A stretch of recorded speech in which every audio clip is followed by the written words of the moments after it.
Momen man to man kita dengan pemain Australia kalah. 우리 선수들이 우리야 또 호주까지 가서 열심히 최선을 다한 것 같아. 앞에서 선수들이 전방 압박들하고 최선을 다했지만 시간이 부족해서 세트피스의 맨투맨 이걸 놓치는 게 결정적으로 지지 않았나 생각하고.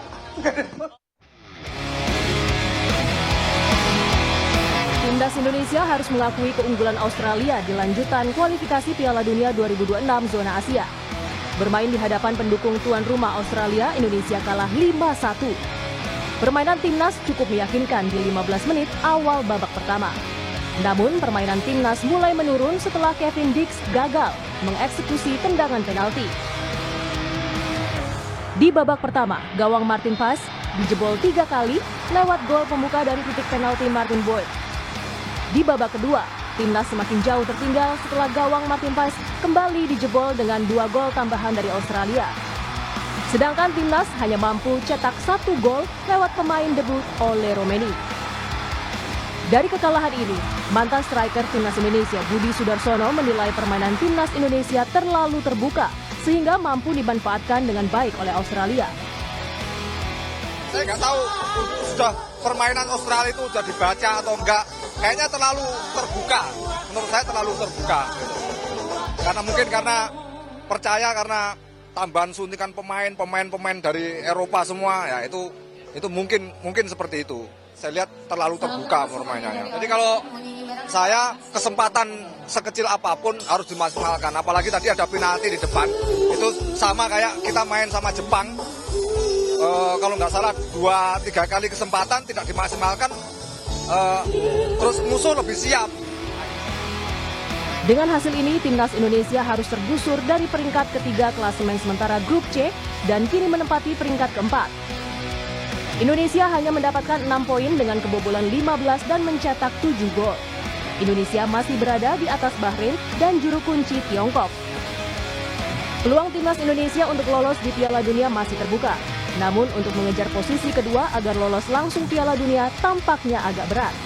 Indonesia kini harus memenangkan pertandingan lawan Bahrain dan Tiongkok di Jakarta untuk menjaga asa lolos ke putaran keempat kualifikasi Piala Dunia 2026.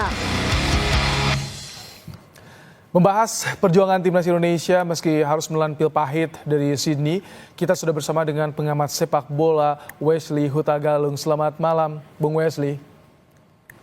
Selamat malam, Mas Ray. Baik, Bung Wes, ini bagaimana Anda melihat peluang kita lolos ke Piala Dunia? Seperti apa nanti hitung-hitungannya? Saya mau realistis saja ya, nasionalis, tapi kita harus realistis. Untuk peringkat 1-2, memang dari awal saya meragukan itu akan terwujud dengan selalu bertambahnya pemain baru, selalu ada saja amunisi baru yang ketika itu membuat Sintayong harus terus beradaptasi mencari racikan strategi ketika ada tambahan amunisi.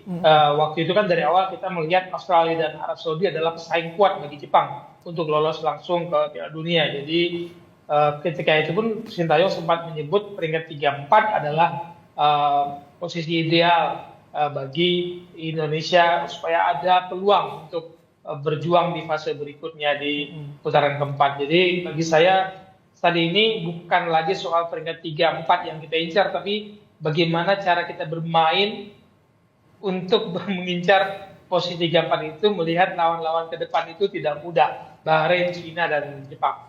Dengan permainan yang tadi Anda simak, bagaimana kans kita untuk lolos ke putaran keempat? Ya, saya punya ungkapan begini, Mas Ibrahim. Melakukan perubahan dengan waktu yang sangat minim dan tidak punya waktu untuk menguji perubahan itu akan sangat berisiko. Dan saya juga bingung tim pelatih Clever apakah tidak melihat ketika laga pertama kita menghadapi Australia di GBK, kita hanya punya 5 tembakan. Sulit sekali untuk melawan tim yang memang sudah bermatang dan pengalaman untuk tampil di Piala Dunia. Lalu kita melakukan perubahan gaya bermain, kita bertahan dengan sepertiga di tengah, dan kalau kita lihat area heat map-nya, bahkan JXS itu menyentuh bola itu lebih banyak di area sepertiga lapangan. Ini sebuah keberanian untuk memainkan strategi menyerang. Kita tim away, kita tim tamu, dan kita tahu bagaimana Australia itu bermain, meskipun katanya banyak pemain cedera, ada 6. masalah dengan sejumlah pemain. Australia adalah Australia yang punya pengalaman, dan kita adalah tim baru dengan pelatih baru dan mencoba gaya baru. Oke. Menjawab penasaran Anda soal mengapa alasan Patrick Kluivert tadi menurunkan formasi seperti itu ataupun juga menerapkan permainan menyerang, kita akan simak terlebih dahulu keterangan dari Patrick Kluivert usai pertandingan saat timnas dikalahkan Australia. Unfortunately, of course, the result. I think in the beginning of the game, we did a very good job in pressing high, exactly on the right side where we wanted to press, because we knew on the left side they have the good players, and from my point of view, it went very good. After that, we received a penalty. If you shoot the penalty in, it will be a totally different match, of course. But unfortunately, Kevin shot the ball in the post, and from that moment we changed something in our minds or something. But we didn't play our play anymore. But I think that during the game, I think that we fought like lions. We never dropped down our heads. But unfortunately, I'm very disappointed, of course, for the result. Not only for us, for the people, but for everybody who is supporting Indonesia. Ada tekanan high pressing di lini kanan timnas Indonesia, tapi yang jadi sorotan adalah pasca gagalnya penalti Kevin Dix, Bung Wes. Ya, menit ke-8 kita gagal penalti, 10 menit kemudian kita kebobolan. Tapi kalau saya melihat ya bagaimana pilihan Patrick Kluivert memainkan permainan strategi yang dia pilih, ya sudah berisiko karena kita punya ruang begitu besar di belakang dan jarak antara pemain tengah kita dengan belakang itu kan memang lebih dekat untuk sepertiga permainan tuh Mas Ibrahim. Jadi yang kita lihat adalah memang strategi menyerang dari awal berani sekali, tapi resiko di belakang itu pertahanan kita sangat terbuka dan itu bisa dieksploitasi dengan sangat baik oleh Australia. Jadi bagi saya menghadapi Bahrain nanti, pertanyaan saya adalah bagaimana struktur pertahanan, terus bagaimana organisasi pertahanan kita menghadapi Bahrain yang juga pasti akan tahu nih gaya bermain Patrick Kluivert yang mengubah gaya bertahan compact defense kita dan melakukan serangan balik ya kemarin di area Sintayong. Kalau soal transisi ini bagaimana? Karena jika disinggung Anda era STY, transisi timnas itu begitu terlihat, begitu apik, Bung Wes. Apa yang harus diperbaiki? Apakah lini tengah kita harus ada evaluasi? Komposisi permainan ya, menurut saya ketika era Sintayong di lawan Arab lah, patokan kita lawan Arab ya, kita main 3 gelandang dan formasi di tengah. Ada banyak perubahan yang dilakukan oleh Patrick Kluivert dan perubahan itu memang sangat butuh waktu untuk dijalankan. Jadi dengan menumpuk pemain di lini tengah, transisi setidaknya di kedua sayap ini bisa masuk, bisa keluar, dan transisi itu yang tadi Mas Ibrahim katakan itu terjaga, compact di tengah, dan kita tahu lah Tom Haye nggak punya kekuatan lari, dia didampingi oleh gelandang bertahan juga yang punya kemampuan lari, mungkin Ivar Jenner. Kemudian Jesus itu dia butuh pelapis yang sangat disiplin dan cekatan seperti misalkan Rizky Ridho. Dia ketika dia ditandemkan bersama Hilgers kan juga lawan Jepang juga nggak kuat.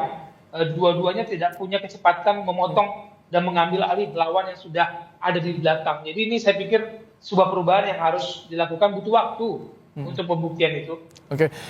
Kami memiliki grafis dari klasemen sementara, Bung Wes. Kita akan coba tampilkan klasemen sementara di grup C. Ini dia, timnas Indonesia saat ini berada di peringkat keempat dengan raihan poin yang sama dengan Arab Saudi dan juga Bahrain. Bung Wes, jika melihat posisi Indonesia saat ini, kami ingin kembali tegaskan, peluang masih terbuka untuk kita bisa lolos ke Piala Dunia melalui putaran keempat, Bung Wes. Peluang tetap ada ya Mas Ibrahim, dan sebenarnya kan target kita 1 poin dari Australia, dapat 6 poin menjamu Bahrain dan Cina. Dengan gaya bermain yang kemarin ya, pasukan kita kan pertandingan melawan Arab Saudi lah pasukan kita. Nah, apakah kemudian dengan gaya bermainnya sekarang menghadapi Bahrain, menghadapi Cina nanti di bulan Mei, dan Jepang. Apakah gaya ini cocok atau tidak, itu sebuah pembuktian. Karena kita harus mundur lagi. Selasa tim ini berlatih komplit, Mas Ibrahim. Rabu udah official training, itu hanya 1 jam loh di lapangan. Dan kemudian kami sudah tanding.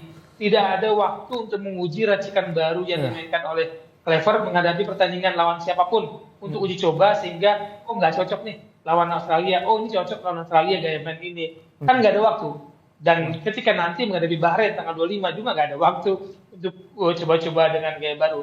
Baik. Segala pilihan itu penuh resiko, dan resiko itu sudah harus kita terima pilihan dari Patrick Kluivert. Baik, masih ada waktu 5 hari sebelum kita menjamu Bahrain di Jakarta. Tentu kita doakan yang terbaik.